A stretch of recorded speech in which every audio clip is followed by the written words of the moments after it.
आज रविवार का दिन था।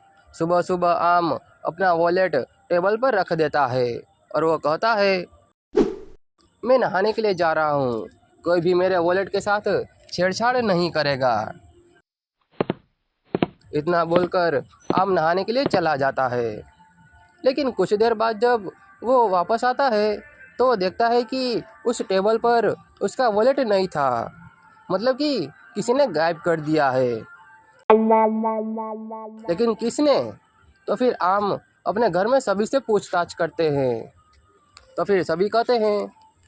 सबसे पहले आम की बेटी कहती है, मैं तो अपनी सहेलियों के साथ खेल रही थी, मुझे नहीं पता इसके बारे में। तो फिर आम का बेटा कहता है, मुझे तो आज सर जी ने पेंटिंग बनाने के लिए दिया था, मेरे पास तो टाइम ही नहीं मिला, मैं तो पेंटिंग बनाने में ही बिजी था। तो फिर आम की पत्नी कहती है, मैं तो किचन में खाना बना रही थी, जब आपने बुलाया तब मैं यहाँ पर आई हूँ, मुझे इसके बारे में कुछ नहीं पता। तो फिर तीनों की बातें सुनकर आम सब कुछ समझ जाता है कि उसका वॉलेट किसने गायब किया है। कैसे? क्या आप बता सकते हैं? आपका टाइम शुरू होता है अब।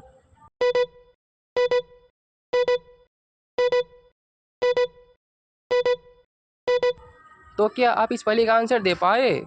तो चलिए इस पहेली का आंसर देखते हैं। देखिए, आम का वॉलेट किसी और ने नहीं बल्कि खुद आम के बेटे ने ही गायब किया है। कैसे? चलिए देखते हैं।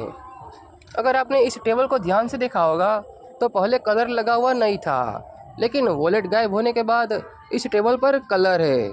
मतलब कि कैसे? मतलब ये कि जब आम का बेटा पेंटिंग बना रहा था तब कुछ कलर उसके हाथ में लग गया, और जब वो वॉलेट लेने आया होगा तब गलती से उस हाथ में का कलर इस टेबल पर भी लग गया।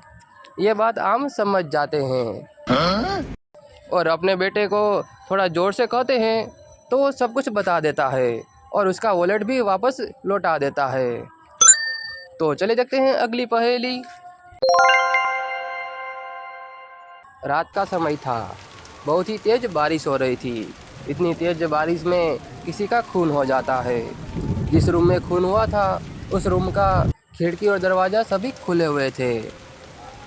अब उस रूम में एक लाश पड़ी हुई थी। उस लाश के हाथ में एक चाकू भी था, शायद उसने आत्महत्या कर ली हो, ऐसा सभी लोग कहते हैं। तो फिर इस बात का पता लगाने के लिए वहाँ पर जासूस आम आते हैं, और जब लाश को अच्छे से देखते हैं तो उन्हें पता चलता है कि इसने आत्महत्या नहीं की बल्कि किसी ने इसकी हत्या की है। कैसे? जासूस आम को कैसे लगा कि इसने आत्महत्या नहीं की जबकि उसके हाथ में चाकू भी मिला है? इसके बावजूद भी उन्होंने ऐसा क्यों कहा कि इसने आत्महत्या नहीं की बल्कि किसी और ने इसकी हत्या की है? क्या आप बता सकते हैं? आपका टाइम शुरू होता है अब।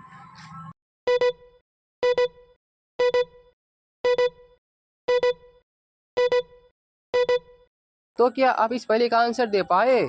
तो चलिए इस पहेली का आंसर देखते हैं। देखिए, अगर आप इस लाश को ध्यान से देखेंगे तो आपको पता चल जाएगा कि कौन से हाथ में चाकू है और चोट कहाँ पर लगी है।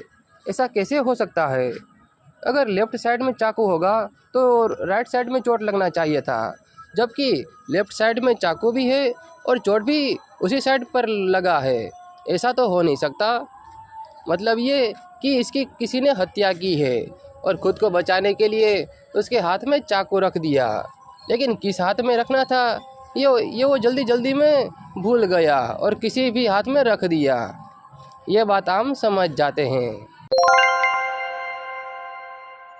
लेकिन अगर ये हत्या है तो किसने की है, इसका पता भी तो लगाना होगा ना। तो फिर जासूस आम सभी से पूछताछ करते हैं। तो सभी कहते हैं। सबसे पहला आदमी कहता है, मेरी गाड़ी ख़राब हो गई थी इसलिए मैं गाड़ी ठीक कर रहा था और अंदर की आवाज़ मुझे वहाँ पर नहीं सुनाई दी, इसके बारे में मुझे कुछ नहीं पता। तो फिर दूसरा आदमी कहता है, मैं अपना रूम साफ़ कर रही थी, जैसे ही आवाज़ आई मैं तुरंत दौड़ती हुई यहाँ पर आ गई, लेकिन तब तक इनका खून हो चुका था। अब किसने किया ये मुझे नहीं पता। तो फिर तीसरा आदमी कहता है, मैं तो किचन में खाना बना रही थी, मुझे भी इसके बारे में कुछ नहीं पता। तो फिर जासूस आम इन तीनों की बातें सुनकर वो सब कुछ समझ जाते हैं कि इसका खून किसने किया है, कैसे, क्या आप बता सकते हैं? आपका टाइम शुरू होता है अब।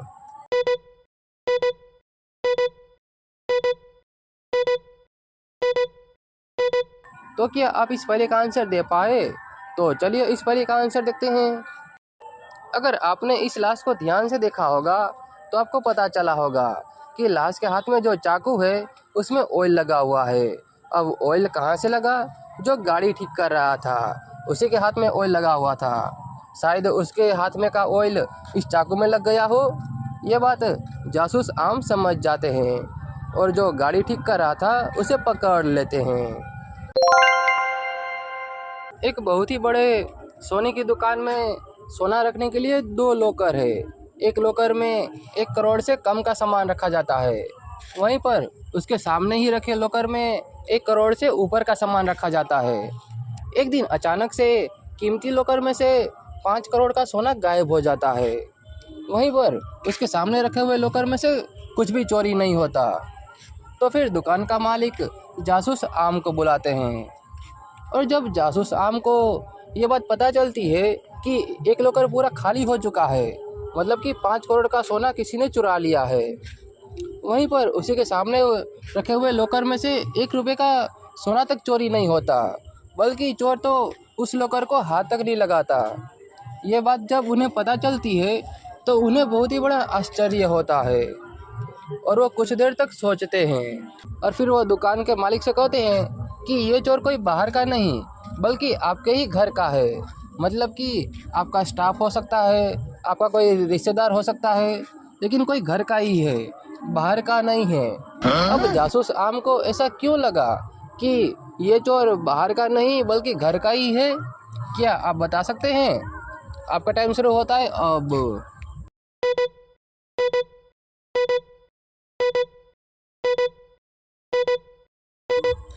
तो क्या आप इस पहले का आंसर दे पाए? तो चलिए इस पहले का आंसर देखते हैं। अब देखिए, चोर अगर बाहर का होता तो कीमती लॉकर में से सारा सोना चोरी करके उसे थोड़ा और लालच आता और वो सोचता कि मैं इसमें से भी सारा सोना चुरा लूँ, लेकिन उस चोर ने तो इस लॉकर को हाथ तक नहीं लगाया, मानो कि वो वाला लॉकर अछूत हो। अब ऐसा कैसे हो सकता है? ये तो तभी संभव है जब कोई घर का आदमी हो, जब उसे पता हो कि इसमें कीमती सोना रखा जाता है और इसमें थोड़ा कम कीमती, इसलिए उसे पहले से ही पता था कि इसमें कीमती सोना मिलेगा, मतलब ज़्यादा सोना मिलेगा, इसलिए उसने सिर्फ कीमती लॉकर को ही चुना और 5 करोड़ का सोना गायब कर दिया। ये बात जासूस आम समझ जाते हैं। वैसे इस दुकान में दुकानदार के अलावा और सिर्फ 3 ही लोग रहते हैं। सबसे पहले दुकानदार का बेटा, दूसरा स्टाफ और तीसरा एक वॉचमैन। तो फिर जासूस आम का शक इन तीनों पर ही जाता है।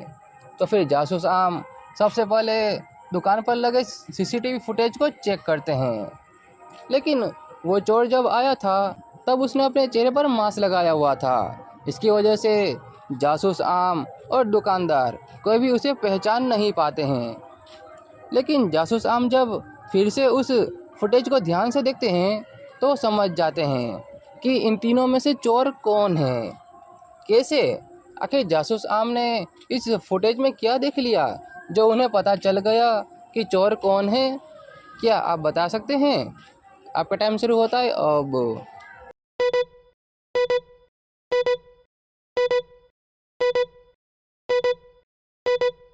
तो चलिए इस पर एक आंसर देखते हैं। देखिए, चोर कोई और नहीं बल्कि दुकानदार का खुद बेटा ही है। कैसे? चलिए देखते हैं। अगर आपने इस फुटेज को ध्यान से देखा होगा तो आपको पता चला होगा कि ये चोरी करने जब आया था तब इसके हाथ में कुछ निशान है और ऐसा ही निशान ठीक इसके बेटे में भी है। ये बात जासूस आम समझ जाते हैं और दुकानदार के बेटे को पकड़ लेते हैं। तो क्या आप इस पहले का आंसर दे पाए थे? तो हमें कमेंट में ज़रूर बताना।